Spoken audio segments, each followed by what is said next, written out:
Hi, my name is Melanie and I am excited to be in the YouTube for Educators class, and I have already learned a lot. Just as an introduction of myself, I have a math education degree and I have been teaching for the past 4 years. I taught part-time at BYU, Idaho, went and taught a year in the high school, and I will be headed back to the university this fall. Math is a subject where the content doesn't change much. Maybe in statistic classes, but even then, the process is still the same, only the information that you're using has changed. Because content doesn't change a lot, I haven't had to research or find new information to use in my classes.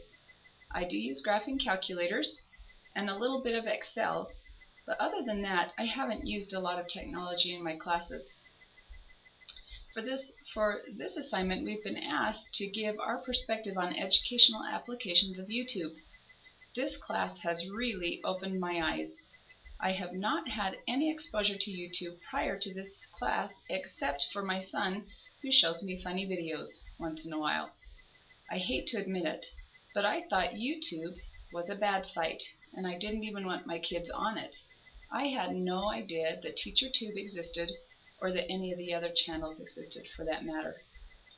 I have learned that YouTube is amazing. There are still some inappropriate content, but I was happy to learn that we could flag it. Our first assignment in this course was to find videos on YouTube that we could use to teach with. I was quite skeptical, and I didn't know what I would find that would be any different from what I am currently doing. Teaching a math concept is pretty much the same wherever you go, and I felt that I was able to teach most math concepts in several different ways that most students could understand. After watching a couple of videos of different people teaching different concepts, I was hooked. I couldn't believe some of the methods that were used to teach difficult concepts, and the videos explained it in a way that made it very easy. One video that I loved was explaining how to graph piecewise functions. This is a very difficult concept for most students to understand. I have broken it down into several steps. I would show them how to graph it by hand, and then I'd show them how to graph it on their calculator. I would explain the why behind each step that they were taking, but the students were still confused, and they would continually ask me how to do them.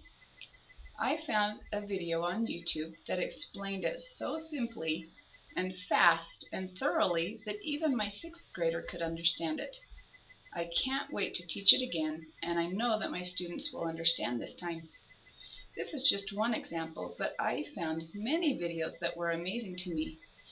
Just seeing the different ways of how people would teach each concept was very valuable.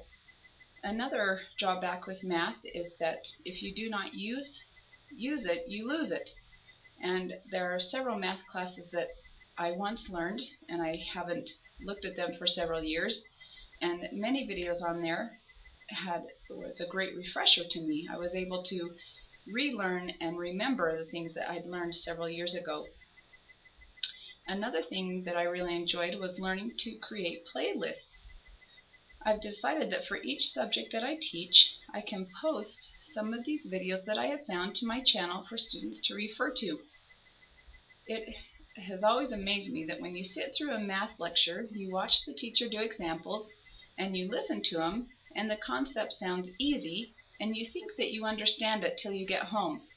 For some reason, students find that they don't know what's going on when they get home, and then it's too late. There's no one to ask questions to.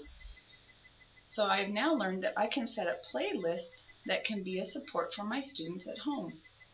In the past, I have referred students to different sites that I found on Google with instructions on how to use their calculators, and I find that they won't use them.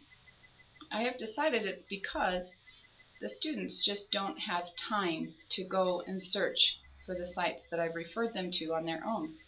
But if I already have it set up for them and I have playlists and show them exactly how to access them, I believe that they will utilize it. I know that we've only scratched the surface of YouTube in this class. but I'm excited to continue learning, and I definitely see myself using YouTube to teach in my future classes.